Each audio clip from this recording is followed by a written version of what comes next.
What brought you to this channel? I'm curious. Is it was it a cigar video? Was it a gun video? Ammo, unboxing ammo? Those seem to be real popular. Every time I unbox 10,000 rounds of ammunition, those shorts tend to get people's interest. So is that what brought you to this channel? Let me know. Should I do more ammo unboxing videos, tens of thousands of rounds? Or is it like gun reviews, optic reviews, cigars? I'm going to do a review later today, actually. I'm going to finish this live stream and then I'm going to do a review of these cigars right here, which is, I mean, this is just the most badass cigar box I've ever seen. The cigars come separate, and so you open up the cigars and then you just put them in there. It looks really, really cool when it's full. The problem with this box is you cannot, it's not airtight. So if you store the cigars in there outside of a humidor, they're gonna get real dry. So this is, really suitable for a walk-in humidor. What I'm gonna do, however, because I really want to put this on display on top of my bar because it just looks badass, is I'm gonna find some cheap cigars like $1 cigars or something so I can fill it up and put it on display on top of my bar. But you wouldn't want to I don't want to use the actual Las Seis Provincias cigars because they're gonna dry out. So I did a little experiment when I first got them. I took a Boveda pack, brand new Boveda pack, and I put it in that box. And in about 5 days, it was completely dried out. So that told me that you should not use this for cigar storage. But Las Seis Provincias ORT, if you're tuning in right now, I'm going to do a video review of this later today. So that'll be posted like sometime in the next week. But the cigars are fantastic. The box, I mean, the design, like my goodness, it's really amazing. I think it's got to be my favorite cigar display case that I've ever seen. So I'm going to do a review of it later. Post that. Let me see. I've got a video review of the CV Life Wild Hawk series. CV just sent me this red dot. I put it on a Glock 19X right there. That one. There it is. No, I cannot touch it because, again, this is live. And if you touch firearms during live streams, your live stream will get pulled. But they just sent me this optic. I recorded the video, full video review last week. How to, starting with the unboxing, what it comes with, the features, how to mount it, how to zero it, and then I did quite a bit of shooting with it. Really surprisingly amazing red dot, especially for the price. These are like, it's in my Amazon store, which is in the description if you want to find it. And with code MANSTUFF48, CV Life is giving 48% off on these optics. So this one ends up being about, I think, like $90 or something, $100 maybe, for an optic that has multiple reticles, dot, circle, dot, and circle, waterproof, shockproof. I actually dropped it while I was recording accidentally. I didn't mean to, but that's all in the video, in the review, which my editor is currently working on, so it'll be posted. I think by Wednesday or Thursday, this video should be up on the channel. But CV Life, I mean, I was really impressed with this.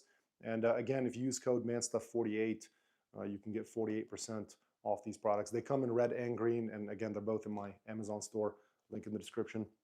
Before CV Life, Sealy had sent me this optic, this green dot, which I'm still using. I've shot, quite a bit with it. Not that much, because I put it on a Glock 48, which I carry often, that Glock 48 right there. I put the Sealy dot on it, and I carry that quite often, but the Glock 48 is just not a very fun gun to shoot. Now, having an optic on it makes it better. It makes it more pleasant. You can shoot it faster. You can shoot it more accurately. But overall, the smaller the gun, the harder it's going to be to shoot. If you're tuning in right now, give the video a like, say hello in the chat, ask questions. Let's chit chat. To finish that point, when I worked at a gun store years ago, there's just this very common misconception that if somebody is new to shooting, or typically it was somebody trying to find a firearm suitable for their wife or girlfriend or daughter, whatever, and it was always like, oh, I want to get a gun for my girlfriend. She's not very good with guns. She's little, whatever. So I want something small that's easy for her to shoot. And that's just such a common misconception, because the bigger the gun, the easier it's going to be to shoot. It's just simple physics. So unless, I always say the only reason to get a compact or a subcompact is for concealed carry. If you want carrying comfort, something that's easy to conceal, go small. If you're not concerned with concealing the firearm, go with the biggest pistol that fits well in your hand. It's just the bigger the gun, the more accurate it's going to be, the less recoil, more comfortable to shoot. Smallest CCW you have, CCW, that stands for Concealed Carry Weapon, I believe, right? If I'm right, then it's that Glock 48. That's the one. I actually had two of them up until recently. Yeah, that right there. It's got the Sealy green dot on it. I actually had two Glock 48s up until recently. Um, I sold the one that does not, it's just not MOS, and I kept the one with MOS with this green dot. And I carry this, I carry that Glock 48 with the Sealy optic often. This sight is not shock proof, so you don't want to drop the gun. If you drop it, it'll break. But if it breaks, you know, like what, in the middle of a heated gun battle or something that's going to break out in El Paso, Texas, I mean, it's possible. We had that shooting at Walmart years ago. It was very unfortunate. But yeah, is that a Glock 19X you see? Correct. There's actually three 19Xs here. I was up to four. I just sold one of them. I have three Glock 17s, three 19Xs, and a Glock 48. That there is a. I wonder if I could pick that one up during the live stream because it's an airsoft pistol. That Beretta, I would never own a 92 Beretta. They are just enormously shitty guns. I mean, they're so bad. It's unbelievable. So I would never own a 92 Beretta. I did years ago. In fact, that was the first pistol I ever purchased. Well, it was, yeah, it was one of the first pistols I ever purchased. I'll just leave it at that. It was a 92 A1 Beretta. I love the way it looks. I think they're very reliable.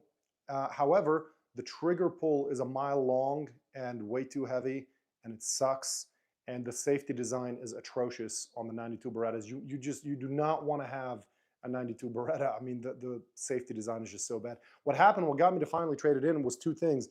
Is one, I got too fast for the trigger.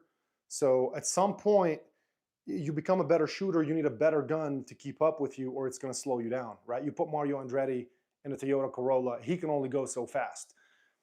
So I needed I needed better triggers. But the other thing was the safety design is so bad. I went and racked the slide one time. I was doing a reload and I racked the slide and I went to shoot and nothing happened. And what happened was I engaged the safety when I went to rack the slide. So as soon as that happened, I went and traded that gun. I knew I had to get rid of it because that could have gotten me killed.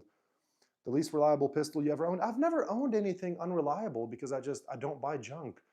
So, you know, when I read unreliable pistols, the first thing, just the first brand that came to mind was Taurus. It just, that was the first thing I thought of. I've never owned one, but no, I've never had unreliable pistols. The only gun actually ever that I can think of that gave me some issues, but it wasn't because of the gun. It was because I was using really crappy ammo and it didn't like that particular ammo. I do want to say that was a SIG P228. It does not like Winchester white box. So when you get a new pistol, if you want to find out its tolerances, shoot really shitty ammo like Winchester white box. And if it shoots that without any issue, it'll probably shoot anything because that ammo is notoriously bad. So that's it was a SIG 228. That's the only thing I've ever had jam up on me. But as far as and you know the other thing, well, I'll make this other point about reliability is most of the time people don't really push the tolerances of their firearms. What I mean by that is you go to the range, your gun is perfectly clean. Sometimes you're even in an indoor range, so dust is not even an issue. The gun is clean, it's well oiled. You're shooting at a very steady pace and you shoot a couple hundred rounds and then you go home and clean the gun. So that doesn't give the gun opportunity to show you whether it's reliable and what kind of conditions it can tolerate. You know, you want to get your guns dirty sometimes. Like I'll shoot sometimes 1,000 rounds in any given pistol without, or rifle, without cleaning it intentionally, just so I can see what it can handle. Sometimes, you know, I won't do this with really nice firearms, but I may even pour a little bit of dirt into the barrel or you know, into the action, a little bit of mud, whatever, just to see how much that gun can handle.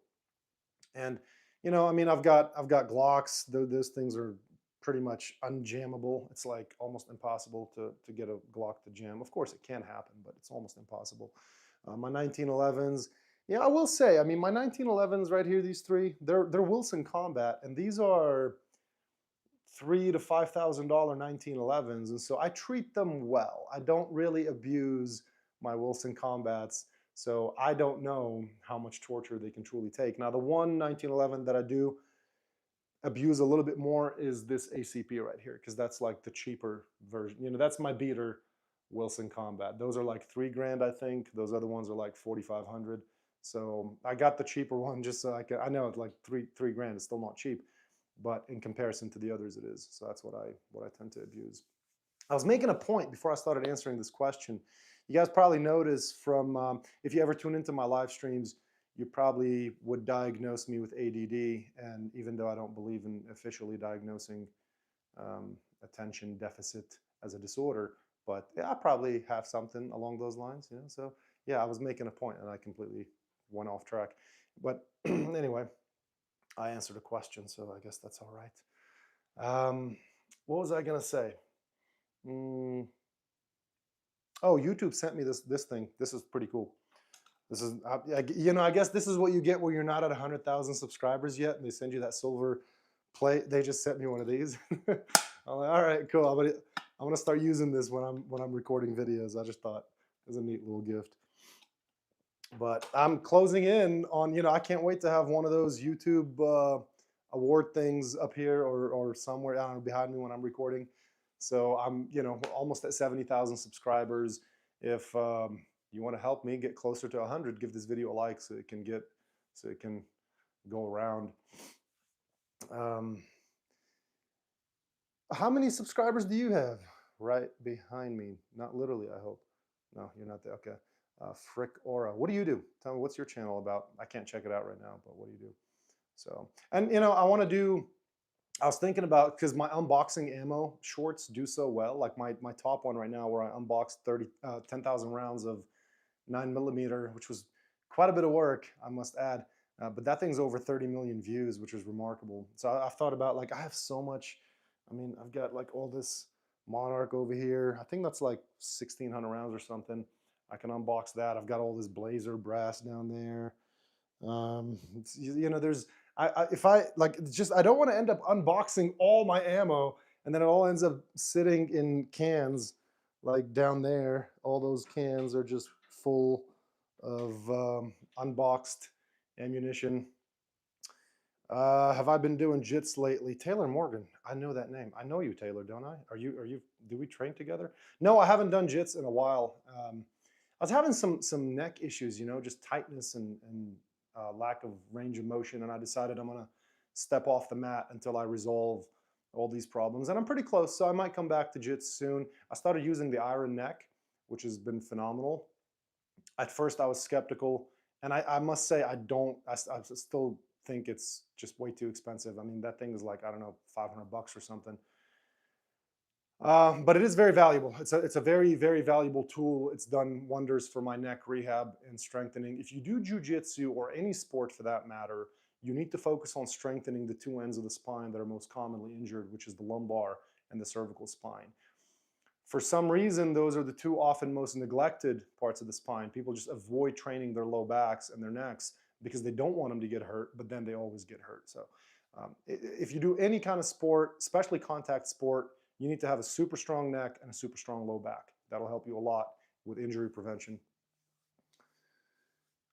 So I'll get back to jujitsu. I don't know. Honestly, I never liked jujitsu. I know I've been doing it for so long and I'm at a very high level, but I never liked it. I did it because it's a essential part of mixed martial arts, and I wanted to win cage fights, which is coincidentally all my cage fights were won with chokes. I tapped everybody out. I never knocked anybody out, although I always wanted to. And I always thought I was going to win by knockout, but I ended up winning everything by submission, just the way it went. What's my opinion on the MK18? Because I have a shop custom building me one. The MK18, I need a reminder. Is that a which one's the MK? Is that a SIG? Remind me. Tell me. Give me a little bit more detail. Why am I not doing a giveaway for a gun? I intend to. I haven't quite figured out how to do giveaways yet, especially when it comes to firearms. Of course, there's restrictions legally. There's, you know, state restrictions. So I have to find something that's, I don't know, California compliant and the whole thing. So I intend on doing firearm giveaways at some point. It's not something that I have devoted time to figuring out how to do yet, but I do want to do it. I'm going to start out with knife giveaways. Actually bought like 5 Benchmades. So as you can tell, if it's your first time tuning into the channel, I love Benchmade. These are 4 of my most commonly used Benchmades, or well, actually no, that bottom one I've never used it, but this is what I normally carry. This is the Mini Adamas, fantastic knife. Benchmade is just incredible. I think I have like 25 Benchmades or something, and at least 5 of those I bought with the intention of giving them away on this channel. Just haven't really figured out how to do it yet. I tried a couple times actually. I tried once on a live stream. I tried once with a short. I've tried a few times with the giveaways. I don't know. There's a missing piece that I'm not quite figuring out. So, you know what? I'm gonna make that my homework for the next week. Thank you for bringing that up. I'm gonna make that my homework for the next week. I'm gonna start doing giveaways on this channel soon. Don't hold me to a particular date, but soon. This one I really love. This is just a beautiful knife. Love this. This is part of the hunting line. You see the orange. Anytime you see orange on a Benchmade, that's part of the hunting line. Blue, of course, is the water line. And this here, I carried for a while. This is the Claymore OTF, automatic knife. I was carrying for a little bit, and then my lawyer saw me carrying it, and he said, "Don't ever let me see you carrying that again." I said, "Why?" And he goes, "If you have to use this knife in self-defense, a prosecutor is going to shove it up your ass." So he goes, "Don't carry an automatic knife. It looks scary. It can be used against you in a trial, even if you're perfectly justified in self-defense." So my lawyer's recommendation is always, I talk about this on the channel all the time. His recommendation is carry a knife that a Boy Scout would carry, and I think that's good advice. Same thing with a pistol. You want to consider the consequences of carrying a pistol that looks scary, or if you use a round for self-defense that could be portrayed as scary to a jury. Ideally, you want to use a pistol that law enforcement carries, and you want to use a round the law enforcement carries. If the prosecutor or whoever says, "Well, why did you use this round?" Well, because that's what the police use. So that'll help in case you end up in that situation. Hopefully, you never do. Let me see. I'm just kidding. I don't recommend that you don't recommend giving away guns. I know there's a way to do it where it can be legal. It's just gonna be a pain. Like I'm gonna have to verify, I don't know, all sorts of things. I'm gonna have to transfer it to an FFL. And then I guess once I transfer it to the FFL, if that person goes there and they don't pass the background check or something and they can't pick it up, that's on them. I fulfilled my part in the giveaway. But anyway, yeah, I'm gonna get to it. No, it's not a SIG, it's a Daniel Defense, but I have a shop building me a custom MK18 with lightweight parts. So is that the Daniel Defense pistol? I have not heard good things about the Daniel Defense pistols. I haven't shot one, but I have not heard good things. Some of the reviews that I've seen, I'm pretty sure PewView did a review of the Daniel Defense pistol. I would watch that. I trust that guy. He's one of the most incredible shooters on the planet. I mean, every time I think I'm getting good at shooting guns, I watch some of his videos and I just feel like it's my first day.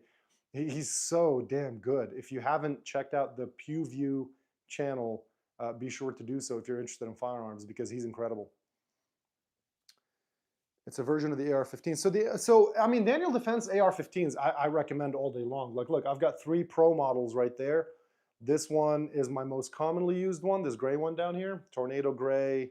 Love this thing. I've won competitions with it. Go ahead and feel free to talk trash and criticize my optic setup, but that's how I like it. That's how I like having the MRO closer to me, because it's got a small window, so it gives me a bigger field of view. So I love Daniel Defense.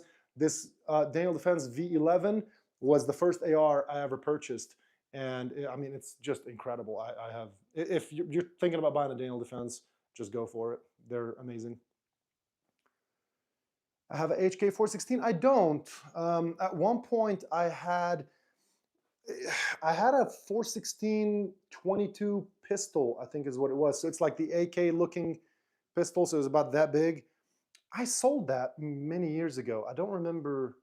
I don't have it anymore. I'll just say that. But it was cool. It was a nice little toy. I think I traded it for that M&P 15 up there. I still wanted a 22, so I traded it for that M&P 15 because I wanted an AR platform to practice with, especially back in the day when I was too broke to purchase 223 ammo. I had the idea of, okay, I'm going to get an AR-15 platform that shoots 22. That way I can practice and not go broke on 223 ammo. I mean, I just couldn't afford it. So actually what I would do most of the time back then is I would go to the range with like 100 rounds of 223 and then 300 rounds of 22. So I would shoot a little bit of an actual AR round, and then I would do the rest of my practice and technique and all that with a 22.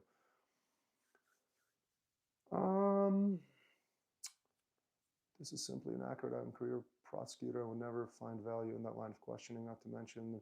Well, all I'm saying is if you talk to my attorney, he has endless stories of people that were almost convicted. They ended up, one story he shared with me, this guy was using one of those punch daggers. The guy was stabbed 3 times before he pulled this thing and punched the guy in the carotid. The guy bled to death. He ended up on trial, and the jury couldn't make up their mind. I think like they needed like a few days to make. There was a couple of people on the because of the statement that the prosecutor gave. The guy almost got convicted. I mean, he ended up getting acquitted of all charges. But yeah, it's just an unnecessary risk. Not all prosecutors are going to go after it, but some will. Which is why everybody will advise you to not make any alterations to your trigger as well. I mean, I've heard this from several attorneys. Don't make alterations to your trigger. If you want a lighter trigger, get a gun that comes with a lighter trigger from the factory. But I appreciate your input. I mean, I'm glad that that's not something you would use, because that tells me that you understand the difference between self-defense and crime, and you're not just trying to get people convicted for no reason. I think it'd be ridiculous to argue one knife or gun is more scary than another. It is ridiculous. I agree. It absolutely is ridiculous, especially when your life has already been in danger. But that's what happens. I mean, if you do a Google search, I'm sure you'll find cases. You know what? Next time I have my attorney on the podcast, Ken Del Valle. If you guys watch my podcast, The Bar Show, I know it's been on hiatus. I'm revamping it. I'm going to relaunch it soon. But Ken Del Valle, he's been on my podcast probably 5 times or so. And I'll make sure to get him to share some of those stories next time. He's been a criminal defense attorney for 40 years. So he has so many of these stories, and I'll be sure to share some. Let's see. I'm an assault guy. I don't know what that means. Are you an assault guy? Does that mean I assault people? I don't. AK-47, I don't have any AK-47s. However, I'm tempted to get one. I'm Middle Eastern, so everybody thinks I should have an AK-47, but I've never had an AK. I don't like them. I've shot them a couple times. I just love the controls on an AR-15. For me, the AR-15 platform is really well thought out. It's very well built. All the controls are just right there at the tips of your fingers. AKs, I also don't like when you shoot an AK. Maybe I was just shooting, the ones I've shot are just not high quality. I don't even remember what they were, but when you shoot an AK, the recoil, the barrel kind of rises. It doesn't push back. It kind of goes up. I found it weird shooting AKs. I just did not like it. So I've never bought one, but maybe I should get one just to do stuff with it on the channel. I don't know, we'll see. Do I have bolt action? Very recent purchases, but yes, I have these two. Haven't shot them yet. Benelli, Lupo, Best, 6.5 Creedmoor, and 300 Win Mag. So this is my introduction to bolt action rifles. I don't even have any. Well, I can't touch them. I don't even have any optics on them. This here is a 308 semi-automatic. That's the Benelli R1. But no, I haven't even shot them yet. But I do plan on going hunting, hopefully next year.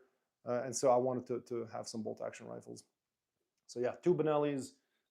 So at this point I have 308, 300 Win Mag, and 6.5 Creedmoor, which I think will take care of just about anything that I want to hunt. I think those 3 rounds will cover it. It lacks credibility in jurors this day and time.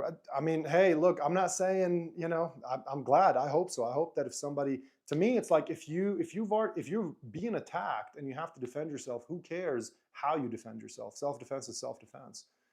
I'm totally with that. All I'm saying is I'm going off my lawyer's advice because he knows more about this than I do. So you don't have to agree with him. You do you. But if my attorney says, he saw me one time.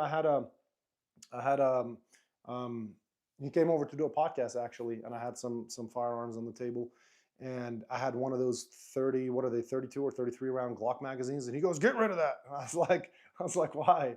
He's like, "Don't ever carry that." He's like, and he just went on about how that could be used against me in court. So I'm just gonna take his advice.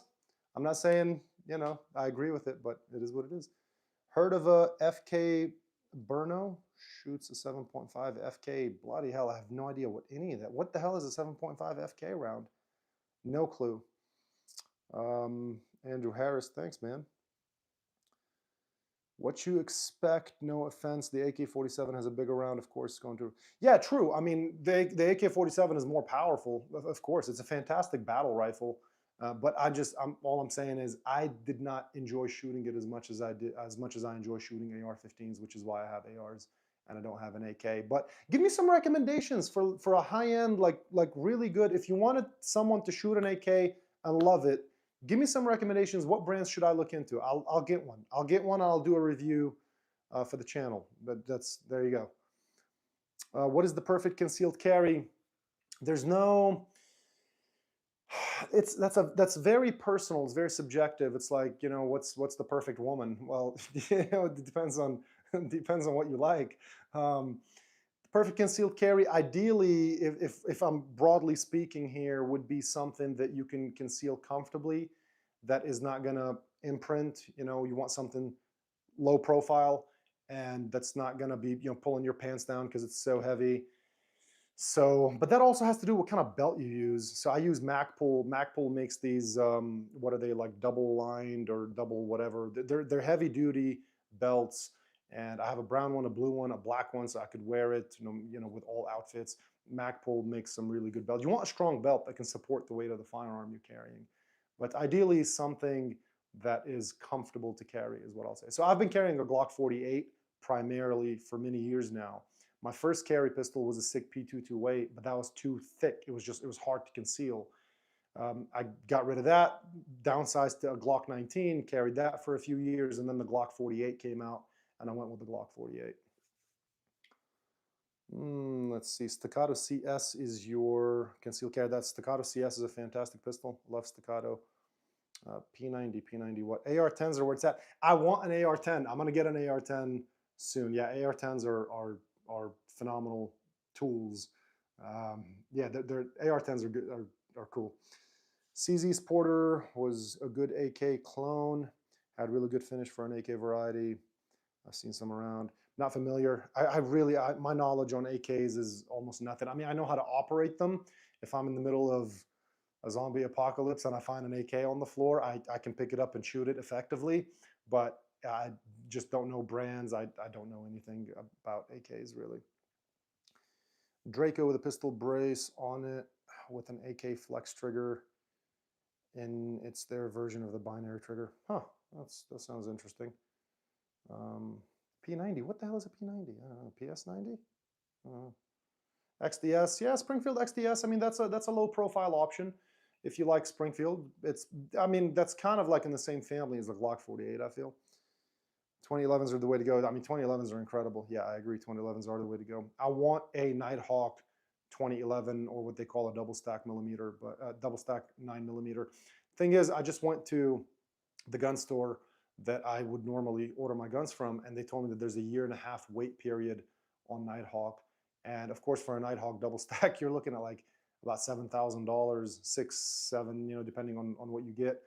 But the problem is, when I get excited about something and I want it, I got to have it right now. And so they told me it's a 1.5-year wait, and I'm like, nah, I'm not going to wait a 1.5 years for a pistol, because a 1.5 years from now, I might want something else. There might be something better. There might be a new model, new technology, whatever. So that's Nighthawk. Please ramp up your production, or I'm going to end up doing something I've never done before and order a gun from like Gunbroker or something like that. Get on one of them websites and get something from there. What the hell is an AR-57? What's going on in the gun world today? How am I I don't know anything. There's all this new stuff I've never heard of. Or maybe this is not new stuff and I'm just ignorant. I don't know. Let's see here. You love your Tavor. Tavors are great. Tavor's a nice gun. Here in the States, AK and ammo for it would be quickly traded for a 5.56 AR. Yeah, I guess so. I don't know. The AK AR debate is like the ass and titties debate. Like it's like, I don't know. It's like, you do you, man. Whatever makes you happy. Like get what whatever. It's a free country. Get whatever makes you happy. P80, my bad. Glock 43. Glock 43 is basically just like the Glock 48. Just it's got a little bit shorter grip and a little bit shorter barrel. I think like 3/4 of an inch shorter on the barrel. So it's a little bit smaller. It's a little bit snappier. I want the biggest gun that's comfortable to conceal when I'm choosing a concealed carry firearm. That's my goal. And so Glock 48 has worked well for me. It's not the gun that I shoot best because that would be like the gun that I'm gonna shoot best is gonna be like that STI DVC Limited, which is a gigantic gun with a huge magwell, a ported slide, island barrel, 2.5 pound trigger. I mean, it's that pistol is phenomenal. I could shoot that thing better on accident than I can shoot a Glock 48 on purpose. But I mean, you're not going to conceal carry that. I mean, bloody hell, like you'd need to wear a winter coat to conceal that thing, and even then, you're not going to be able to sit down anywhere. Or, I mean, it's just too big. It's too big to conceal. So you have to. There's a trade-off between carrying comfort and performance that's unavoidable. Let's see. F 2011 made in Germany. It's just unreal. It's heavy. What is it called? What's the German 2011 called? The Miami Armory in Dayton, Ohio has one. Well, maybe I'll call them and have them transfer one over to El Paso. 1911 never lets a man down. I love 1911s. Love 19, especially a good 1911. I mean, I have Wilson Combat. If you're just tuning into the live stream right now, I talked about these a little bit ago. 3 Wilson Combat 1911s. This is the Rolls Royce of 1911s. It doesn't get any better. The only brand that I know of that can compete with Wilson Combat is Nighthawk. Wilson Combat makes a fantastic 1911. When I say I sometimes hit the bullseye on accident with my Wilson Combat, it's not an exaggeration. Literally, there are times where I think, I'm like, oh, no, there's no way I hit the bullseye. And I go look at the target and it's dead on. Ruger SR 556, should I sell it or keep it? It's in mint condition. I mean, there's nothing wrong with a 556. It's not, to me, it's not on the level of a, Ruger 556 is not on the level of a Daniel Defense or a Noveske. Although, I've heard Noveske lately is slipping. I heard like 4 or 5 years ago their rifles were better. I would look into that before you take my recommendation. But Daniel Defense is still great. Noveske is a good brand. LWRC makes fantastic arrows. So it's not on that level, but it depends on what you're doing with it.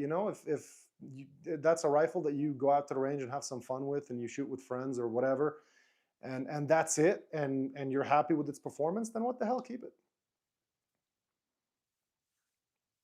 5-inch pistol. I don't know what that means. Yeah, I mean, I know what a 5-inch pistol is, but like what for carry? A little bit difficult to conceal. I mean, these 1911s, I'm pretty sure have 5-inch barrels, but they're just difficult to conceal. I do carry my Wilson Combats sometimes, especially if I'm wearing a suit or in winter. I do carry the 1911s. Again, that's why it's important to have a heavy-duty gun belt that's not gonna let your pants sag, because those are heavy guns. They're all steel, and so they do get uncomfortable to carry. Like, I wouldn't want to have that on me for 10 hours, for example. What's your favorite gun manufacturer or brand? It depends on the firearm type. So 1911s, like I was just talking about, Wilson Combat is, for me, it's top of the line. 2011s, I mean, this is an STI. STI is no longer around, of course. I think it's phenomenal. STI is now Staccato. So that's a Staccato P right there. And Staccatos are amazing. So if we're talking 1911s, Wilson Combat, if we're talking 2011s, it would probably be from the ones I've shot, Staccato. The Staccato, what's that big one? Is it the XC? My friend has one. I've done some shorts with it actually on this channel. I think it's the XC. That thing, I mean, it's like a sewing machine. I mean, it's incredible. Shooting that thing is a whole different experience. AR-15s, I love Daniel Defense.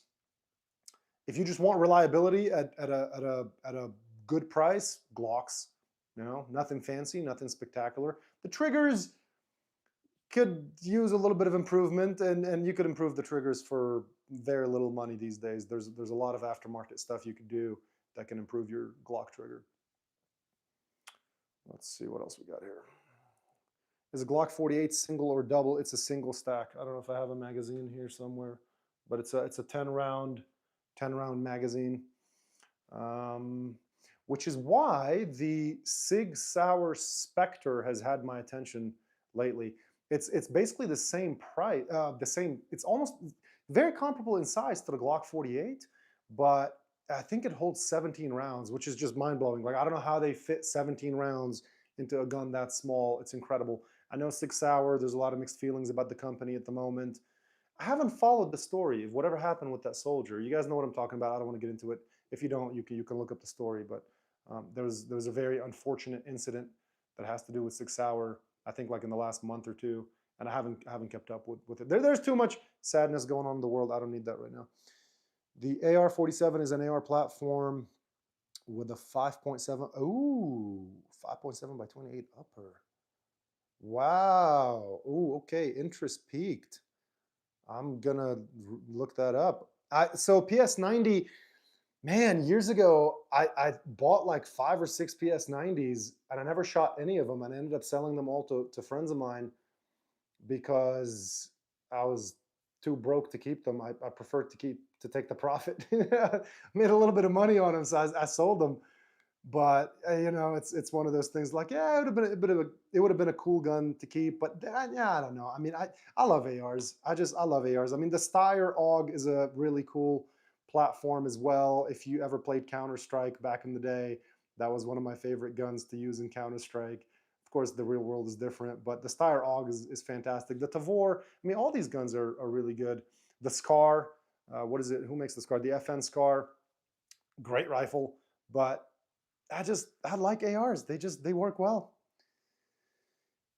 with a fully auto trigger. 5.7 by 28 fully auto would probably be quite an experience. You carry a P365, it's awesome. A lot of people love the P365. 2011 is the newer edition of the. Yep, that's right. 2011 is the newer 1911. Correct. P320 M17. Do you trust them? I don't know enough to answer that question. I don't have personal experience with the P320. With what happened recently with that thing with the soldier, I'm pretty sure that was a P320 that supposedly went off while it was just sitting there and killed this poor guy. I think it was proven that was negligence, right? Somebody told me. I haven't looked into the story, which is why I don't want to say anything. I don't know. I don't know. You could probably look up some video reviews from some. I know a bunch of these big YouTuber gun channels have done stuff on the P320 since that incident. So I would probably look into what they're saying and then do your own research, form your own conclusions. I'm not going to make a recommendation one way or another. They're all slipping. The German 2011 is STP. They just started exporting into the USA and not expensive as SVI or Nighthawk, but similar on build quality. Man, I'd really appreciate how much new stuff you guys are sharing with me in the chat, stuff I don't know about. This is going to be really fun for me to research all these different guns and purchase them, shoot them, do video reviews of them. I really appreciate this. One of the coolest things about doing these live streams is I get to learn about stuff I didn't know about. Thoughts on the VNT? I don't have any thoughts. I'm not familiar. You should get a revolver, 44 mag. They are so fun. Yeah, I do want some revolvers, but not in 44 Magnum. Generally speaking, I'm not too fond of Magnum rounds for whatever reason. Maybe just lack of experience. There's no good reason that I can share with you. Just not. The times that I've shot them, it didn't make me want to shoot them again, right? So if I get a revolver, I do want some single action revolvers, but they're probably going to be in 45 long Colt or 45 ACP. Either way, I want some old Smith revolvers, maybe one in each caliber. And what I mean by old is before they put those stupid locks on the side of the Smith & Wesson revolvers. That's what I distinguish between that's how I distinguish between old and new, is pre stupid lock and post stupid lock. I will not buy a Smith & Wesson with that stupid lock. And I mean, I keep using the word stupid, but it really is stupid. I hate that design. I just, so if I find a nice single action Smith & Wesson pre-stupid lock in 45, I'll buy it. DW 1911, Dan Wesson, right? Dan Wesson. I've heard good things, never shot one. I think I've probably come across a couple of them, if I remember correctly, when I was working at the gun store. Les Baer is another brand that's reputable, pretty good 1911s. Never shot them. I have held some, I've sold some back in the day in my gun store job days, but never shot them. Got a question. Is it normal that your Glock mag on a 17 move has slack? I think a little bit. If you mean like, do they wiggle a little bit when they're inserted? Yeah. Um, hold. You guys can't see this, but let's see. No, you know what? I don't want to risk it. I don't want to grab a Glock right now because YouTube will take down the live stream. But I do think, if I remember, I've never really noticed, but yeah, they probably do wiggle a little bit when they're inserted. So it should be fine. If it's functioning fine, it's probably fine. If you still have doubts, go to your local armor, gun store, gunsmith, whatever, ask them. But I mean, I would have to actually see it to know exactly how much wiggle you're talking about. But I think a little bit is normal. 10-pound handgun, no thank you. 10-pound handgun. Bruce Banner, wow, big channel. Thank you, brother. It's getting bigger. I mean, it's I'm closing in on 70,000 subs. That's why I called this celebrating 70,000 subscribers. I'm not there yet, but I'm at what, like almost 68,000. So I'll make a couple of good shorts. I have some good ideas. I'm going to be at the range later today. I'm going to record some good shorts, and I'll make that push for 70. I'll get to 70. I want to be over 100,000 subscribers by the end of the year. So if you're watching this, you want to help me get to 100,000 subscribers, just click the like button. That's all you got to do. That'd be really appreciated, and it would help the channel grow. It doesn't cost you anything. Just bloop, click like. Favorite AK? You just joined the stream right now, right? Because 10-15 minutes ago I was talking about AKs. I don't know much about them, so I don't have a favorite AK. But I had some good recommendations in the chat, so I'm gonna do some research afterwards, and maybe I'll end up buying my first AK. I've been trying to downsize my inventory. So I just did a video called my $100,000 wall, because I added up the price of everything I have on this wall, from the shotguns, the rifles, all these pistols, optics, of course, the two Rollies, which are like, these are like 18, these are 17 to 20 grand a piece. I added up everything, and it was a little over $100,000. So I did a video recently. It's on the channel. You can watch it, called my $100,000 wall. After the video, I sat there, was, pulling some guns out of the safe, putting some guns back in the safe. I was doing this whole thing, and I just thought, I'm like, bloody hell, most of these guns, well, not most, but a lot of these guns, I either have never shot or I haven't shot in years. So I thought, I need to get rid of some of these. I'm going to downsize my inventory. So I made a list of 12 firearms that I'm going to get rid of. 3 I've already sold. I've got 9 left. I'm not saying I'm going to sell anything through this channel. Let me make that perfectly clear. Don't anybody ask me for prices or anything. YouTube will cancel me so fast. I'm taking them. I'm either, contacting friends and doing sales that way, or just going to the gun shop and consigning firearms. So you want to, I'm in no way selling any firearms. I want to make that perfectly clear on this live stream. Triggers need a lot of work on Glocks. They do. You know what I love about the Glock trigger is how positive the reset is. So shooting a gun fast is not just about having a crisp, clean break. It's also about how positive the reset is. How much can you feel when that trigger has reset and you're able to squeeze it again? And some guns, the reset is so soft you can barely feel it. That affects how fast you can shoot the pistol. So I do love how firm the reset is on a Glock. There's a lot of things you can do. Look, if you get, there's a spring you could swap out. If you get a Zev spring, what is it called? I'm not good with names. I just know what it does, but I don't know what it's called. Is it the trigger bar spring? I don't know. There's a spring that costs about $3. You could swap that out, get one from Zev, swap it out, and you'll take a pound off the trigger pull like that for $3. So there's a lot of simple things you can do to improve your Glock triggers. So, going back to the AK question, I don't have a favorite AK. It's something that maybe I'm going to have to get into now with this channel. And just so I can answer the question, just so I can say, yep, here's my one AK. This is my favorite. But where I was going with it is I was about to downsize 12 firearms from my inventory, and now it looks like I'm gonna end up buying a bunch more German 2011s and different AKs, and 5.7 by 28 ARs. What the hell? I mean, we're just having fun, right? Congrats, you did your first YouTube live this AM. Hey, good job, man. I'm gonna check out your channel right after. I appreciate the congratulations.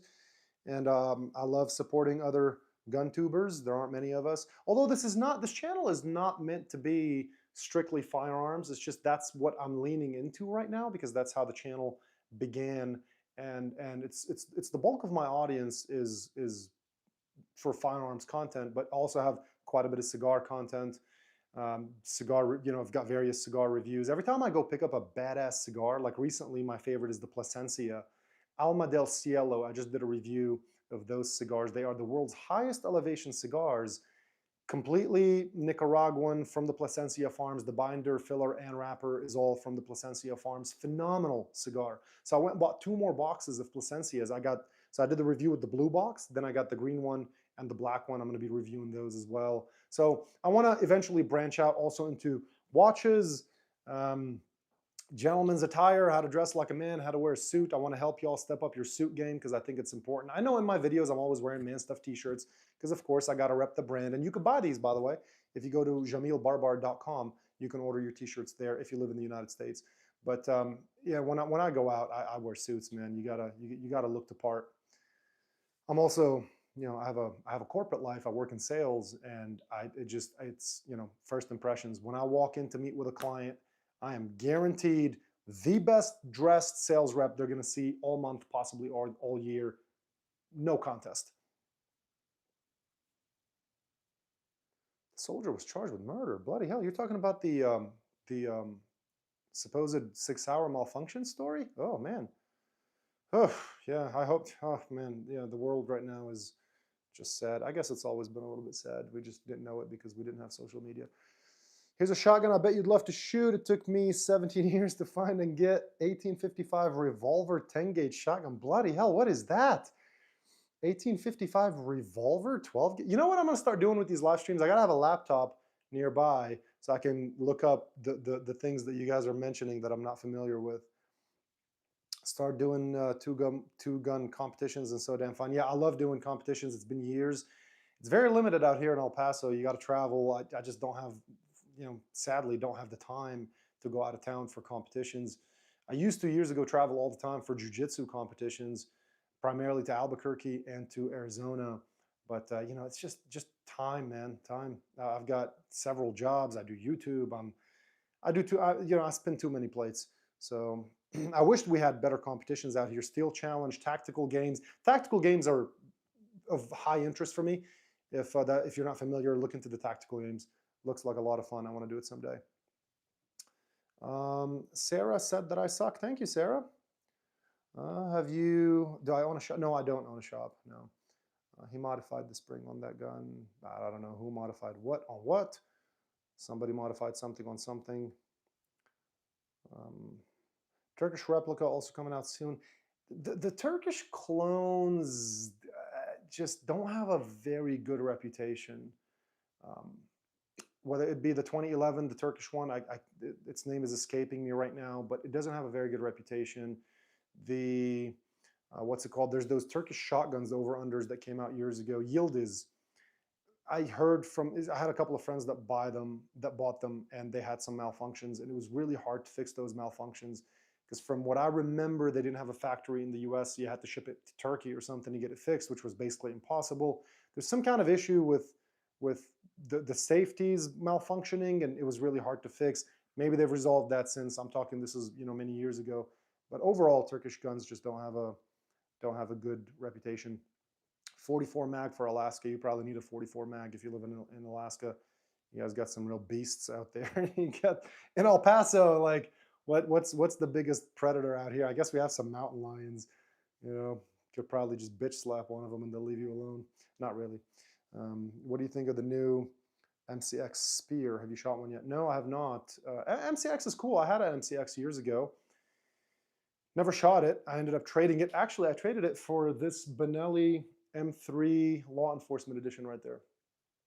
This thing has a collapsible stock. It's got an extended tube.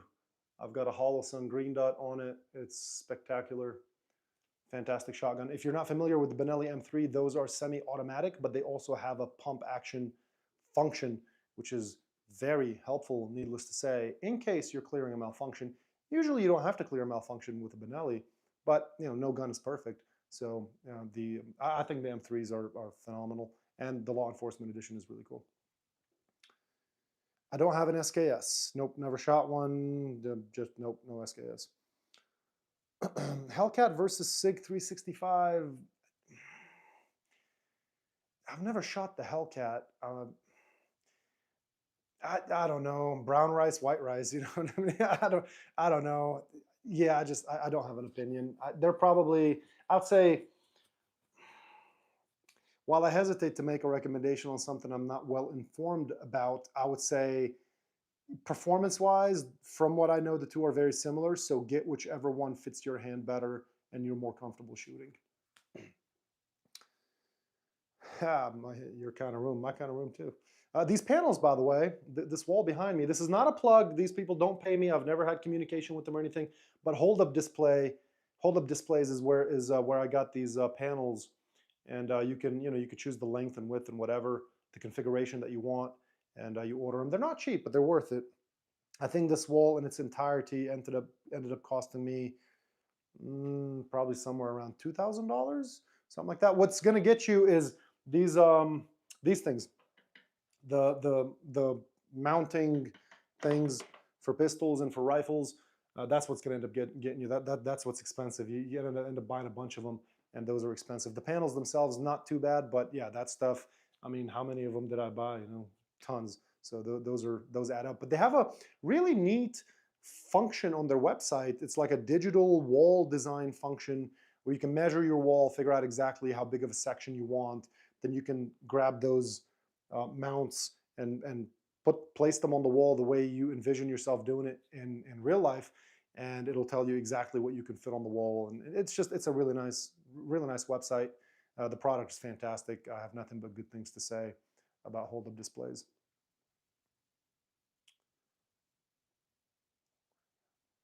Have I ever fired a musket? I have not. Do I have any AR pistols? Right here. Springfield Saint AR pistol. Absolutely love it. Fantastic gun. It comes with a Timney trigger that is world class. I've got a Holosun green dot on it. If you can see, I'm trying my best with the camera. And I've got it, of course, I've got a suppressor ready. I use this suppressor, the hybrid from Silencer Co. This thing accommodates a wide range of rounds. I think all the way from 9mm up to 308, but don't quote me on that. I could be wrong. I only ever use it on my ARs, so I don't know exactly. I don't remember exactly what the range is, but I just use it on my ARs. I use it on that Saint. I use it on this Geissele Super Duty. That one. I use it on that one. Yeah, so that's my one AR pistol, and I think it's fantastic. I highly recommend it. What do you think about the 6 Hour P365 with the Romeo optic? I have a Romeo optic right here on this Mark IV. Can you see it? It says 6 Hour. Yeah, that's a Romeo optic. It's covered, but I'm not going to take the cover off again because I can't touch guns during live streams. But the Romeo optic has been phenomenal. I have not used it on a 365, but I imagine it would do just fine. It's a little bit bulky though. It's a big optic for a 365. It's like half as big as the gun. I don't know. I love it on my Mark IV, but I don't know if I would put it on a 365. I'd probably go for something smaller like a Trijicon RMR, or if you don't want to spend that much, you get a Sealy Cat Zero. Yes, this company is a sponsor. They sent me that optic. I put it on my Glock 48, and I have a full video review of it on my channel. You can go check it out. This, I think, would be much more suitable for a 365 than a Romeo. And these are, I forget how much they cost, and I wonder if the Man Stuff code is still valid because it's been a while since they sent me this. But if you find the Sealy review on my channel, you'll get all that information. It's all in that video and in the description of the video, how to buy it, if there's a discount code, the whole thing. Another optic I would recommend is this CV Life. This is also a sponsor. They just sent me this one a couple of weeks ago. The video is currently in the hands of my editor, and I expect to post it sometime next week between Wednesday to Friday. He said he'll have it completed. And so, yeah, I put it on my Glock 19X. It's right there if you want to get a closer look at it. Put it on that 19X. I shot about 1,000 rounds with it that day. I think like almost 1,000 rounds. So it took, I don't know, 15, 20 rounds to zero it. And then I shot 1,000 rounds, reconfirmed the zero. Everything was still working perfectly. So, and those are with code MANSTUFF48. Those are about $100, maybe a little bit less. You get 48% off on the CV Life. So there's an Amazon store link in the description. If you're interested in this, you can click that link and use code MANSTUFF48. at checkout, you'll get 48% off. So you want to give this side a shot. I recommend it. It's good. Okay, back to the questions. What do we got? Setting up a live right now with a wood theme. Brother, I'm going to tune into your live stream as soon as I get off this one. Is that a left-handed AR? No, I do not have left-handed ARs. What would, is that even, hold on, is that a trick question? Left-handed AR. What would, I guess the mag release would be on the opposite side. Everything else would be the same, right? Left-handed charging handle maybe, where the thing is on the right instead of the left? Huh. Or no, the ejection port is on the left. It's not a trick question. I guess I've just never seen one, so I thought you were messing with me. No, I don't have any left-handed ARs. I think it's probably, it may seem left-handed because I think you're getting a mirrored view with the selfie camera. I think everything is in reverse. Like, does this read properly or is this in reverse? I don't know. Can I target shoot on my property? I wish. Are you asking me personally or is this like a general question? From what I know, this is not legal advice, do your own research. From what I understand about property in Texas is if you have more than 10 acres or more, you're able to legally discharge a firearm on your property. Again, don't take my word for it. Don't go, get the police called on you for discharging a firearm within city limits and get in trouble and then blame me. Do your own research, talk to an attorney, figure it out. But in Texas, I believe the rule is over 10 acres, you're able to shoot guns on your property. So, which is why I intend to, on some point, I might move to Fort Worth somewhere, buy me a ranch, and have my own shooting range. That's something I've always wanted. I've always wanted my own gym and my own shooting range. I have my own gym. I need my own shooting range. That's going to happen soon, maybe in the next year or two. FYI, the FK Bronco can be chambered in, yeah, I don't know what 75 FK is, but 10 millimeter, I'm familiar. 40 cal is atrocious. It should be eliminated from existence. Just 40 cal sucks. 9 millimeter is great. Glock 18C, no idea what that is. Do you know where I can find a light bearing holster for Kimber CD S9 threaded barrel, please? Have no idea, but two websites I would take a look at, Safariland and We the People Holsters. Safariland has a holster finder function where you can plug in exactly what firearm you have, exactly what optic or flashlight or whatever you have on it, and it'll tell you if they have any holsters for it. The other one is We the People Holsters. I struggled for a while to find a holster for my Staccato P, this thing right here, and We the People had a holster for it. You can feel a pound reduction in your trigger for sure. Oh yeah. Can you recommend me a rifle? For what? Hunting, tactical, home defense? Home defense, if you want a rifle for home defense, AR-15, I'm an AR-15 guy. Daniel Defense is great. If you want something shorter for home defense, this is why some people like things like the Steyr AUG and the Tavor, because you just have, it's just a shorter profile. So for going around corners, clearing rooms, whatever, some people favor that. But generally, a high quality AR-15 will do something like a Daniel Defense. For hunting, it depends on what you're hunting. There's a lot of good rifles. I would probably just watch Meat Eater and get whatever rifle Steven Rinella is using. I know he's a 300 Win Mag fan. He uses 300 Win Mag for just about any big game hunt. But if it works for Steven Rinella, it'll work for me or for everybody else probably. Vetter holsters, that's a good one. Yeah, slipped my mind. Vetter makes good stuff. What's my carry ammo? Use critical duty 135 grain. I have several different kinds. I could grab ammo. Where are they? Give me one. I'm gonna grab some.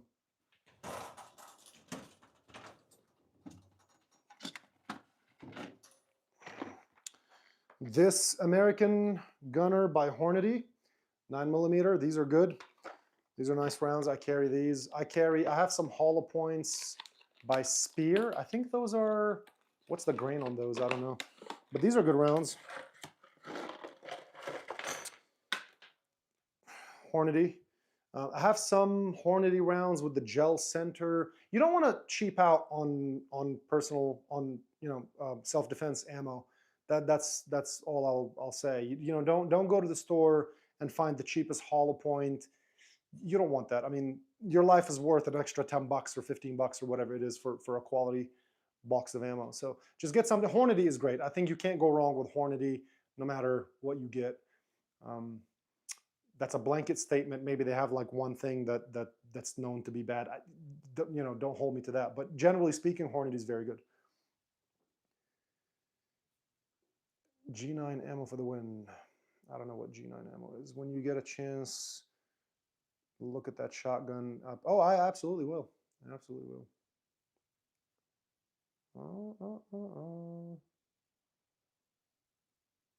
What else we got here? Basic here, Mossberg 500. Nothing wrong with that. It works well. If you're looking at pump action shotguns, there's so many that are good. Although if you go real cheap, like I think, I don't want to say the name because I might be wrong and I don't want to talk bad about a brand unless I'm certain. Damn, it's like it's at the tip of my tongue. Well, I'm thinking it, but I'm just not gonna say. Anyway, the point is, I've seen pump action shotguns malfunction for a variety of reasons. So you do want to be careful with even a pump action can malfunction. You don't want to go too cheap. A Benelli Nova will do just fine, and those are I think $400 or $500, something like that. So if a shotgun's like $200, you probably don't want it. Remington 870 makes a reliable pump action. However, it will destroy your shoulder. The 870, I mean, the recoil on that son of a bitch is just, you're going to feel it. Whereas the Benelli Nova or Supernova, much lighter recoil. Kimber, so C4, I don't have any AK-47s. I'll probably get one. Some of the viewers recommended AKs that I should look into, and I definitely will. And so I might have one when I do another one of these live streams. But no, I currently don't have an AK-47. Kimber, years ago, I had a Kimber Stainless Raptor 5-inch and a Kimber Stainless Raptor 4-inch. Loved them. I thought they were beautiful. Still think it's one of the prettiest 1911s I've ever seen. I used to carry the 4-inch. However, I got into it with Kimber. I was working at a gun store at the time. One of the rep really pissed me off.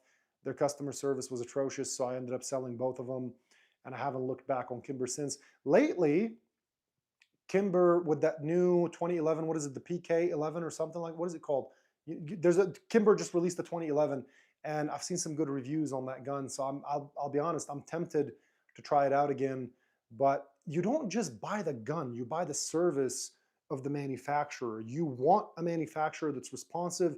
If you have an issue, they're going to send you a shipping label. They're going to take it back, fix it under warranty, send it back to you good as new. If you have to call a manufacturer 10 times to get them to do something, something basic, and they just don't answer because they have shitty customer service, to me, that's a deal breaker. I just don't want to own a firearm that comes with shitty customer service. Same with cars, same with anything. You think CK shooting story is legit? CK? Mr. Kirk. I don't know, man. I'm not. Well, man or woman, I can't tell. I don't know. Let me see. I don't know. Yeah, you can't tell from your profile picture. I can barely see it, but I don't know, sir or ma'am. It's very sad, is all I'll say. Very sad, and that really don't want to get into that right now. I may discuss it on a future podcast, but by the time I resume my podcast, which will be soon in October, like in the next 2 to 3 weeks, I'm going to restart my podcast, which is on another channel. It's called The Barbar Show. The channel is called Jamil Barbar. It's just my name, so you can find it if you're interested. I did a podcast with Tim Kennedy, if you guys know who that is, former UFC fighter. Yeah, maybe it'll come up sometime on the podcast and I'll discuss it. But I mean, I don't know, what do you mean by legit? The guy's dead. That's all I know. Have any AR pistols? I sure do. Springfield Saint AR pistol right there. Timony trigger, Holosun green dot, outfitted for a suppressor. Love that thing. I shoot it all the time. Have nothing but good things to say about it. Hold Up Display sells those mounts on Amazon. They do. Actually, I bought some of mine from Amazon. Initially, I made a bulk order from Hold Up Display with the panels and all the mounts, but then I needed a few more, so I bought them individually off Amazon. Just because it's easier to order off Amazon. I mean, that's why everybody uses Amazon. You see a 10.5-inch pistol? Yep, you're right. Good eye. That's a Springfield Saint pistol. I think it's a 10.5-inch. You probably, I think you're right. I don't know, but that sounds correct. Bushmaster 10-gauge shotgun. Bushmaster makes shotguns? Isn't that Isn't that an AR-15 brand? Bushmaster shotgun. Yeah, I don't know. But hey, if you like it, I'm glad. What's my EDC? Most of the time is a Glock 48 MOS with the Sealy green dot. However, depending on my outfit and the kind of mood I'm in, I might carry a full size 1911, one of these Wilson Combats up top right here, one of these three. They're just, they're heavy, it's all steel, but sometimes I do carry a 1911. G9 for my EDC ammo. Guys, do me a favor, hit the like button. Just make this stream get even more awesome than it already is. Wow, we've been going for almost, an hour and 10 minutes. Do I talk that much? I've been talking straight for, geez, I need some water. G9 from ADC. Okay, what gun would you recommend for holding up a 7? Come on, man. What you don't even, I don't recommend you hold up a 711. That's what I recommend. That's a bad idea. Don't break the law. Google the Holosun ACSS Vulcan optic. Holosun, I recently tried them. I think I bought my first one maybe like 6 months ago. I bought a couple more since then, and they're great. I mean, I have a Holosun right here on my Benelli M3. Can you see? There we go, right there. That's a Holosun. I have a Holosun on my Springfield Saint, and then I have a Holosun on the M&P 1522 up there. Yep. That one, I think that's a real cheap one. It's just a little green dot. I think it was sub $200. It's on a 1522. Didn't need to. It's just fine for that rifle. C4. Who's C4? That's C4. I think I know who that is. I think that's this guy named Nate, if I'm not mistaken. C4 actually used to be my cage fight name. So when I was doing mixed martial arts, since I'm Middle Eastern and my friends are racist, they nicknamed me C4 because for those of you that don't know, C4 is explosives. So my fight name was Jamil C4 Barbar. Okay. That's not cool. This guy's taking time out of his day to chat and you're being straight stupid. No, I appreciate that, but yeah, some people are gonna, it's all good. These live streams are like 99+% positive. I appreciate every one of you. I appreciate the questions and the engagement. Sometimes you get an idiot in the mix. It is what it is. It might even not be a real person. It might be a bot. So you just, we can't let that bother us. We got to just move on with our lives. Need help finding 30 carbine ammo.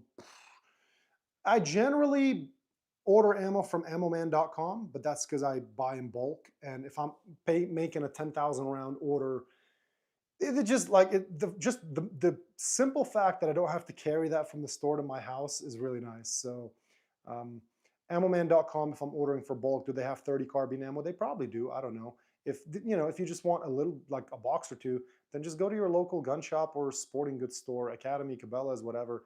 They'll have it and you can get a couple boxes. In fact, if I ever need a box of something, something like that, just like a box of 410 gauge for some reason or whatever, then I'll just run to Academy. Usually that's where I'll go and just find a box there.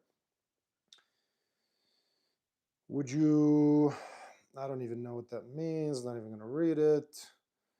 AIM surplus has 30 carbine in stock. There you go. Somebody helped you out. What's my nicest gun? What's my nicest gun? Let's see. Out of everything on this wall, what's my nicest gun? Nicest. In terms of most high-end, great functionality, everything. I mean, it would have to be one of these two Wilson Combats. These are about $4,500 a piece. So you're looking at the Wilson Combat Classic 1911 45 Auto in polished stainless steel with the aggressive starburst grip. Those are about $4,500-ish. Of course, it's a discontinued model, so I'm making an estimate of what it would cost if it was still around. The Wilson X-Tac Elite, these are also about $4,500. Fantastic 1911. I mean, it's just incredible. Those 1911. Don't shoot this 1911 if you want to like any other 1911s. Like if you have a budget for a Rock Island, just don't shoot the Wilson because you're not going to want to buy a Rock Island. Or shoot the Wilson and then figure out how to get the money for it, and you will appreciate the hell out of it. You will absolutely love it. Wilson is great. No, they don't pay me. They're not a sponsor. They probably don't even know who I am, but I love their guns. They make a very high quality 1911. Why do I think 40 cal sucks? Because it sucks, and I'll elaborate on that. I'm not trying to be flippant. I'll elaborate. 40 cal became really popular about somewhere around 10 years ago because Secret Service was using it, Border Patrol was using it. Border Patrol or Customs, aren't those the same thing? To me, they're the same thing. Basically, Customs and Border Patrol and Secret Service was using 40 cal. So a lot of people were jumping into that round. However, it's so snappy, and the trade-off of the additional kinetic energy that you get with a 40 cal just did not justify the snappiness of the round when compared to a 9 mil, especially because at the higher range of higher grain hollow point 9 millimeters with the technology, you're kind of getting 40 caliber power with a lot less recoil. Not quite, it's not identical. I know, don't get mad at me for saying that, but at the higher range of the 9 millimeter self-defense rounds, you're getting close to that 40 caliber power, maybe even exceeding the low range of the 40 caliber. Maybe, I don't know the exact ballistics, but basically it's such a snappy round. It was very undesirable, got popular for a while because of law enforcement, but then as soon as the Secret Service and Customs went back to 9 millimeter, everybody abandoned their 40 caliber pistols. I was still working at a gun store at the time, and I mean, the amount of people that were coming in to trade them for 9 millimeters or 45 was crazy. We, at the time, it's like, if it was a Glock 19, let's say the gun shop would offer somebody $300 to trade it. This was years ago. If it was a Glock, what's the equivalent of the 19? I think it was the 23, which was the equivalent of the Glock 19, but in 40 caliber. I think it was the 23. It'd be like $150. Like, we just didn't want them. We couldn't give them away. We would have to discount them so much, and we still couldn't sell them. You go to any gun shop in the country today, they're going to have probably a 1 to 15 or 1 to 20 or 1 to 30 ratio of 40 caliber to 9 millimeter, because the round is just not desirable. People don't want it. 9 millimeter has stood the test of time. It's been around forever, and I don't think it's going away until we have something completely new, like laser guns or something. There's 9 millimeter is always going to be popular. 45 auto is always going to be popular. 223, 308. These rounds have been around for a while, and they ain't going anywhere.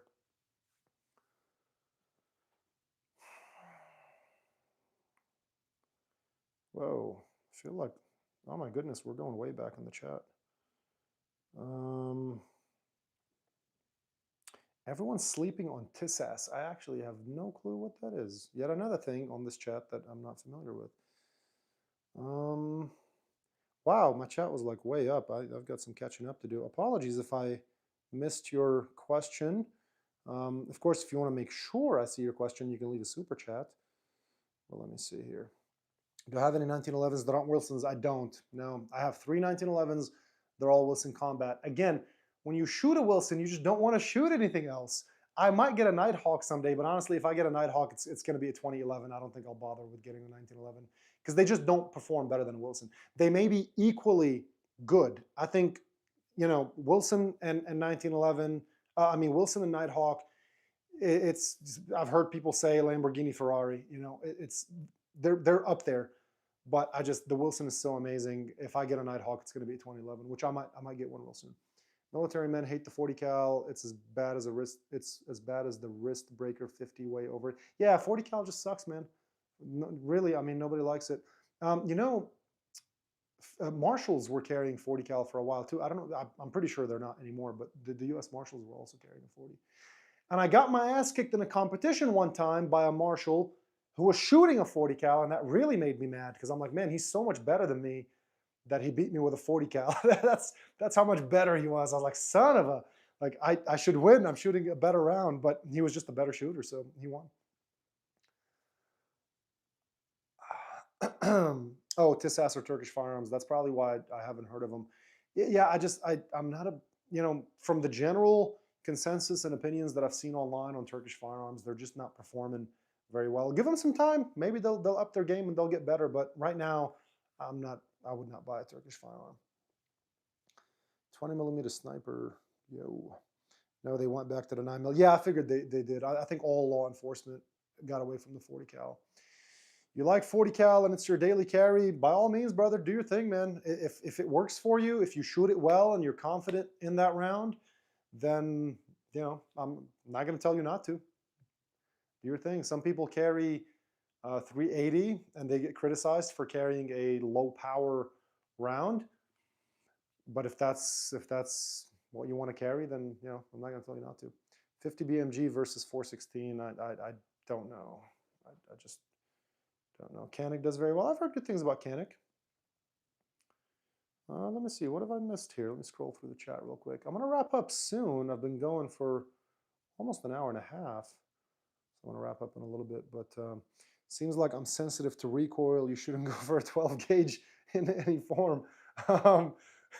Yeah. I don't like waking up with a sore shoulder after a session at the range. Why would I want to abuse my shoulder if I don't have to? So instead of avoiding 12 gauge, what I do is I buy high quality, high end 12 gauge like these Benellis over here. This is all Benelli, and I mean that Super Black Eagle, that camouflage one up there, I can shoot 3.5 inch 12 gauge, and I've shot 3.5 inch 12 gauge last year while I was duck hunting. I might use it again this year when I haven't duck hunted yet, but soon. And it's fine. It doesn't hurt my shoulder because it's a high quality, amazing shotgun. So 12 gauge is fine if you have a quality gun. I just don't need to get a Remington 870 and abuse myself. I put my body through enough abuse with kickboxing and jiu-jitsu and weightlifting. I work out every day. So I put my body through enough. I don't need to abuse myself for no reason at the range by shooting a shitty 12 gauge. Hollow points dump all of the energy too fast. Yeah, I mean, what are you going to do though? You're going to carry a ballpoint 9mm? That's I think the jury is out on that. It's not a good idea to carry a ballpoint 9mm. Depends on the round and what you're taking down. I mean, yeah, that's true. ACOG or IPVO? What's the IPV, or is that LPVO? Is that Leopold something? Leopold VO? I don't know.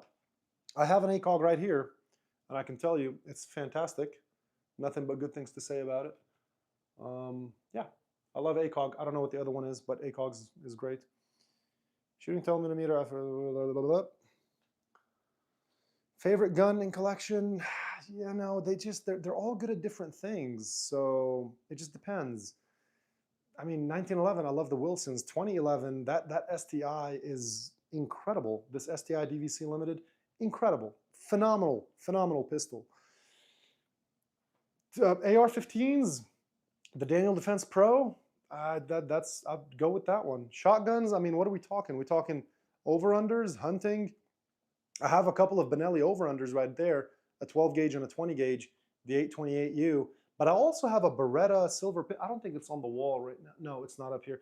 I have a Beretta Silver Pigeon over-under, which is also an incredible shotgun. Nothing but good things to say about Beretta over-unders. I hate Beretta pistols. I love their over-unders. So that's really hard to pick a favorite. Really, I mean, they're all good at different things.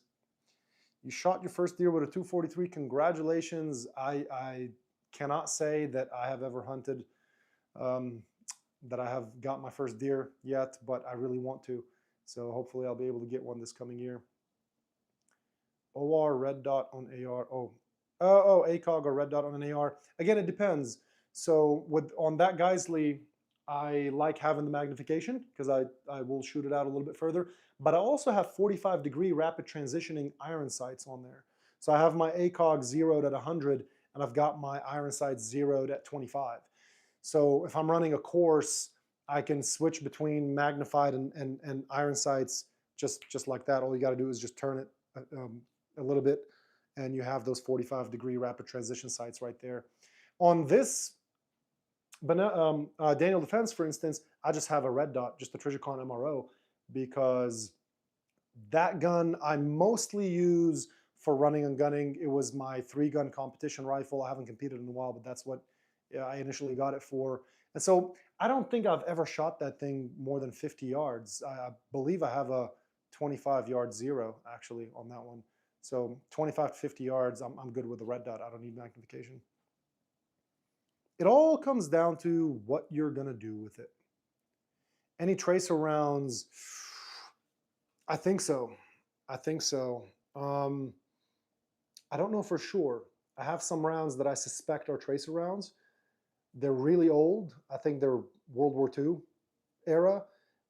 Never shot them, but somebody told me they are tracer rounds. I think so. I do have some armor piercing rounds though. Here, I'll grab those. Just bear with me. All right, let's talk about some pretty badass ammo that you're not gonna see every day. These are 30-aught armor piercing rounds. As I understand it, the red ones are tracers and the black ones are steel core. That's what I've been told. I've never shot these rounds because they're so bloody old, they actually scare me. I don't want to shoot them. I mean, they look all dirty and they're probably fine, really. I mean, ammo, it's not like ammo just goes bad, or if it does, it just won't fire.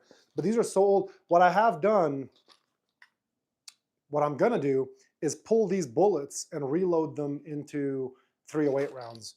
So, but I just, reloading is not something I've gotten into yet. But yeah, I believe these are tracer rounds, the red ones. So 30 caliber bullets, which I will at some point reload into 308. And then I'm really gonna want to have an AR-15. An AR-10, because if things get real bad, those rounds would come in handy with an AR-10. Low powered, LPVO is low powered variable. Wow, I was so off. I thought it was Leupold. Yeah, dude, there's so many acronyms and brands and things. It's hard to remember it all. EOTech for the win. I've never shot an EOTech. I know years ago, didn't EOTech have a thing years ago where a bunch of soldiers got killed because it was cold or something and the optics stopped working? Something like that. Oh, we got a super chat. Let's see, where is it? There it is. Join my live after this one. Brother, I got you. I will be on your live stream as soon as I get off this one. I want to check out your channel. Bruce Banner. I will absolutely be on your live once I get out of here. Most expensive gun in collection. That would be my Wilsons. It would be these two right here. Wilson X-Tac Elite, Wilson Classic. Those are about $4,500 a piece. Although, you know what? Let me think real quick. Do I have? No, yeah, no. It would be those two. These Benellis are probably second in line. These over-unders. These are these two, the ones in the middle. Those two over-unders. Those are probably, what's retail? You know what? I don't know what the current retail on those. They're probably close to 4,000. I don't know exactly, but not as much as the Wilsons. No, they're not. Plus P ammo is a waste of money. Maybe it's a, yeah. Could be. 50 BMJ, $6,500. That's an expensive gun. $6,500 is a lot for a firearm. 45-degree turn. You have good training with your weapon. And as a military man, I salute you on that. Thank you. I appreciate that. And I appreciate you being a military man. So yeah, I'm a big fan of the rapid transition sights. It just makes so much sense. When I first discovered them, I thought, damn, that's a good idea. And you could even have a magnified optic on top, like an ACOG, and you could have a red dot on the 45-degree transition. It doesn't have to be iron sights. You can get these 45-degree Picatinny mounts, and you can have a red dot both ways. So, I mean, there's just so much you could do with your firearms these days. It's a great system, though. Black-tipped armor piercing, yes, the black-tip rounds are armor piercing. Here's the thing about these rounds. These are leftovers from the war, if I'm not mistaken, from World War II. These are no longer available to, you can't just go to the store and buy these anymore. What's left in America from the war is what's left in America from the war. So these I just happened to come across, and they're near and dear, because if these ever get used up, I'm out. So I don't want to shoot them for that reason. I might shoot just like one. I might shoot one round. I might make a video where I shoot one armor piercing 30 caliber round just to see what the hell it does. I don't know. I'd have to shoot like a car engine or something like that. That'd be a good video. Maybe I should go to a junkyard, find a cheap car, just get it to run, and then shoot the engine and see if I can stop it with a 30 caliber armor piercing round. That'd be an interesting video.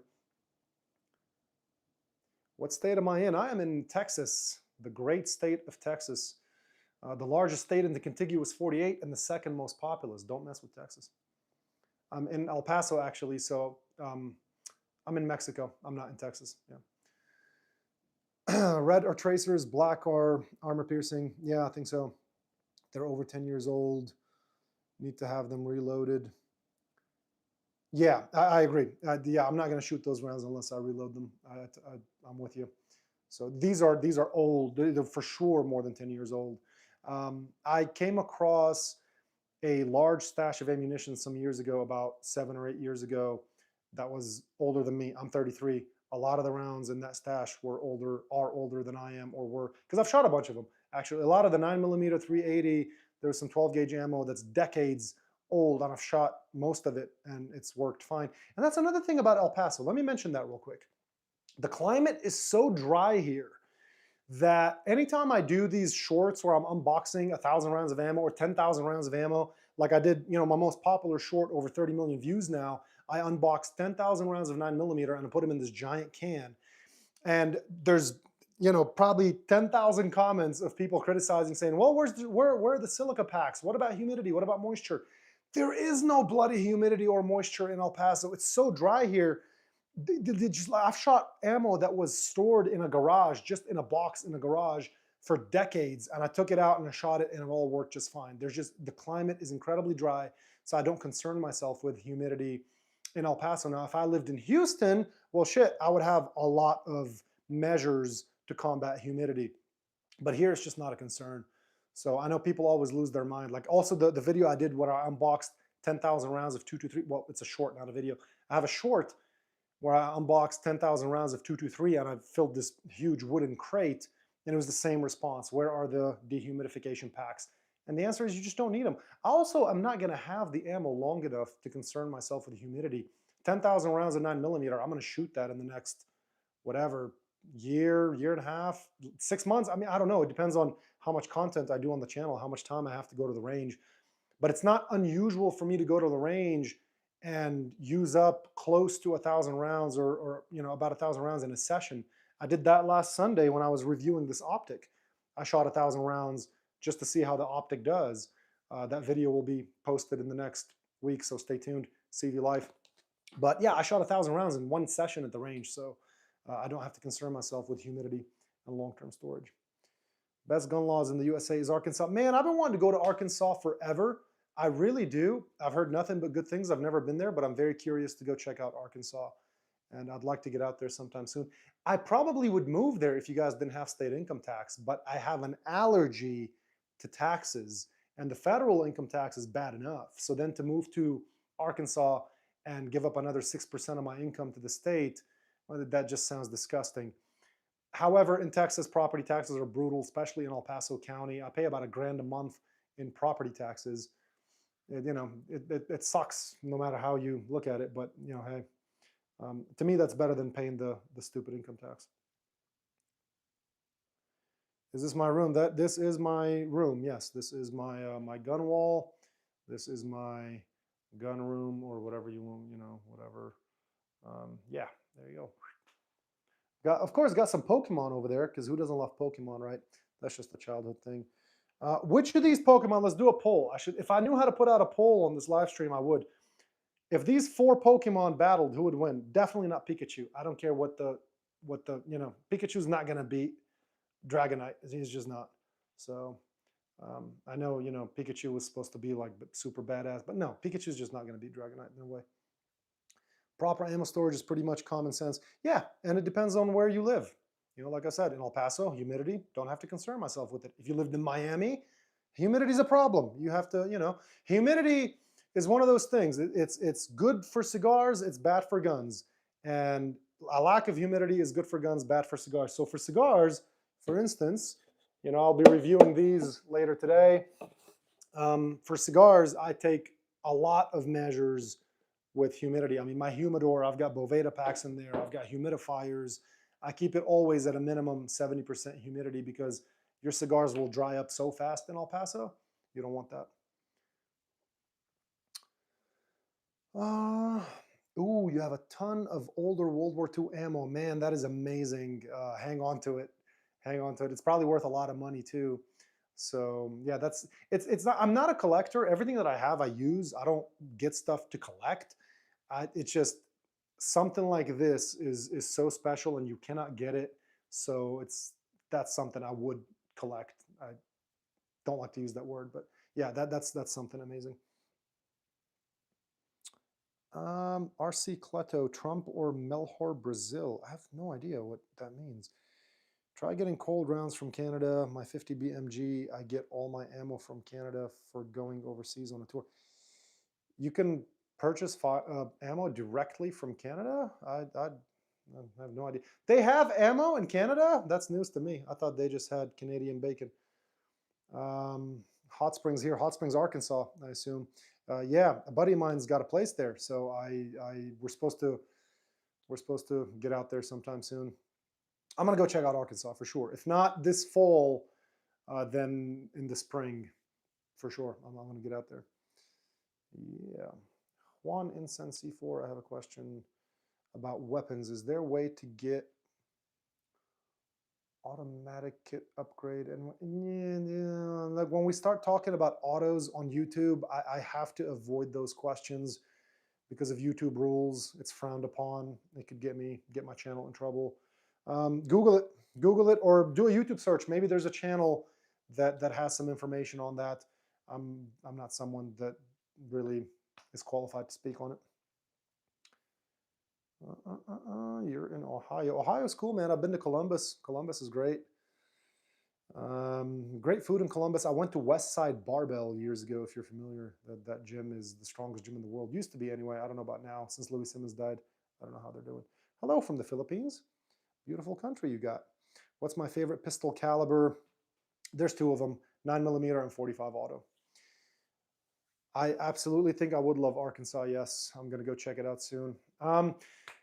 This live stream has been going on for over an hour and a half. I appreciate all y'all tuning in, but I do have to move on with my day. I still have to work out, do a cigar review, and then go to the range and do a video review of that Wilson Experior over there. So I've got a busy day ahead. I've got to get out of here. Thank you all. Please give this video a like if you're still watching right now, and I'll see you at the next live stream. Really appreciate all the recommendations and the engagement. See y'all.